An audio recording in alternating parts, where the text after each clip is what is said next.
കുറ്റവാളിയെ കോടതിയിലേക്ക് കൊണ്ടുപോകുന്നതായിരുന്നു രംഗം. ബസ്സിൽ കയറിയപ്പോൾ അവനൊന്ന് രക്ഷപ്പെടാൻ നോക്കിയായിരുന്നു, പക്ഷേ സാധിച്ചില്ല. അവന്റെ ഈ കളി കണ്ട ആ പോലീസുകാരൻ ചെയിൻ ലോക്ക് കൂടെ ഇടുന്നുണ്ട്. യാത്രക്കിടെ ബസ് ഒന്ന് ഫുഡ് കഴിക്കാനായി നിർത്തുന്നുണ്ട്. അവിടെ വെച്ച് ആ പ്രതിയൊന്ന് ബാത്റൂമിൽ പോകുന്നു. കാണുമ്പോൾ അവൻ അവിടെ നിന്നും രക്ഷപ്പെടുമെന്നായിരുന്നു തോന്നിയത്, പക്ഷേ തോന്നിയത് വെറുതെ. ഇവന്റെ കൂടെയുള്ള 2 പോലീസുകാരും ലേശം മദ്യപിച്ചിരുന്നു. അങ്ങനെ മൂത്രമൊഴിക്കാൻ പോയ സ്ഥലത്ത് നിന്നും ഒരു പോലീസുകാരൻ അടിയുണ്ടാക്കുന്നത് കണ്ട മറ്റേ പോലീസുകാരൻ പ്രതിയെ ലോക്കാക്കാതെ അടിസ്ഥലത്തേക്ക് പോകുന്നു.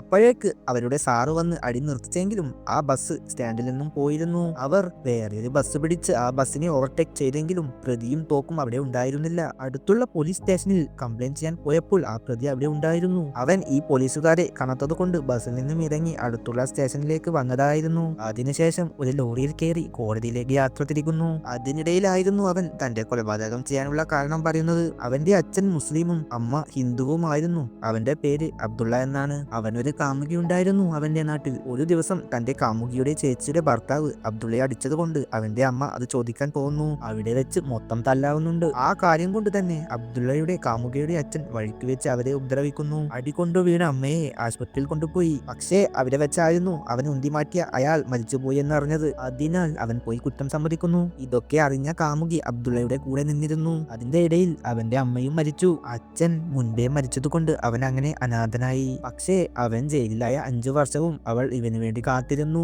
കോടതിയിലും അവനെ കാണാൻ അവൾ വന്നിരുന്നു. ഇവരുടെ വിഷമം കണ്ട ആ പോലീസുകാരൻ ജഡ്ജിയുടെ മുമ്പിലേക്ക് ഇവരെ അയച്ചതും അവരുടെ വിഷമം കാരണവും മനഃപൂർവ്വം ഒരാളെ കൊന്നതല്ലാത്തത് കൊണ്ടും അവനെ വെറുതെ വിടാൻ ജഡ്ജി ഉറപ്പ് നൽകുന്നു. വളരെ സന്തോഷത്തിലായിരുന്നു അവർ പിരിഞ്ഞത്. പക്ഷേ അടുത്ത ദിവസം ജഡ്ജി മാറിയതുകൊണ്ട് വീണ്ടും ഇവനെ ജയിലിലേക്ക് അയക്കാൻ ഉത്തരവിടുന്നു. അത് തടുക്കാൻ നോക്കിയ പോലീസുകാരനും ശിക്ഷ നൽകി. അവൾ അവനെ കൂട്ടാൻ വന്നെങ്കിലും ഇവനെ പോലീസ് പിടിച്ചു പോകുന്നതായിരുന്നു കണ്ടത്. റോഡ് കടക്കാൻ ശ്രമിച്ച അവൾ ബസ്സിനടിയിലാവുന്നു. എല്ലാവരും അവൾ മരിച്ചെന്ന് കരുതിയെങ്കിലും രക്ഷപ്പെട്ടിരുന്നു. അങ്ങനെ അവസാനം ഈ പോലീസുകാരൻ തന്നെ കഷ്ടപ്പെട്ട് അവന് ജാമ്യം വാങ്ങി നൽകുന്നു.